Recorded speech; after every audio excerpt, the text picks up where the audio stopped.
పిండి అనేది ప్రిపేర్ అయిన తర్వాత ఇలా మోదకాల మౌల్డ్ అనేది తీసుకోవాలి. తీసుకొని లోపల ఆయిల్ స్ప్రెడ్ చేసుకోవాలి. మొత్తం ఆయిల్ పెట్టుకున్న తర్వాత ఇట్లా క్లోజ్ చేసుకొని పిండి అనేది ఇట్లా చేసుకొని లోపల పెట్టుకోవాలి.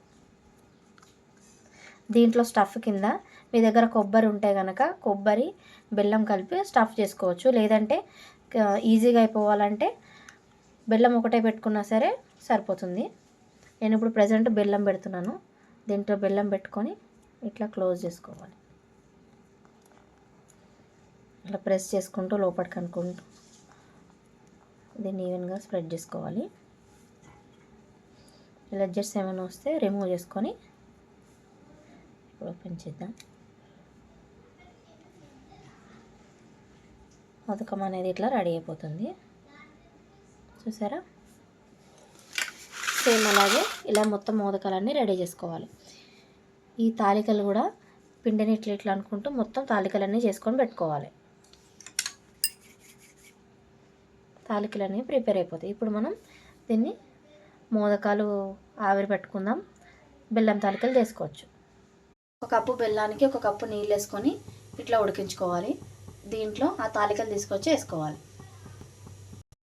బెల్లం కరిగిపోయి ఇట్లా మసులుతున్నప్పుడు దీంట్లో తాలికలు అనేటివి వేసుకోవాలి.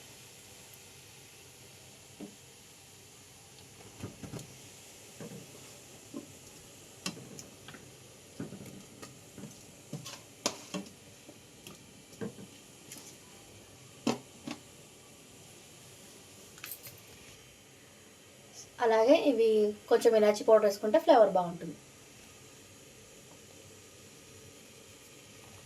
10 మినిట్స్ ఉడికిస్తే తాలికలు అనేటివి రెడీ అయిపోతాయి. దీన్ని మనం సర్వ్ చేసుకోవాలి.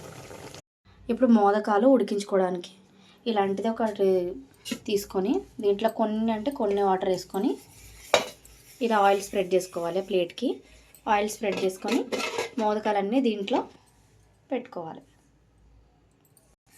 మోదకాలన్నీ ఇలా మంచిగా పెట్టుకున్న తర్వాత ఒక 2 మినిట్స్ దీన్ని ఉడికించుకోవాలి.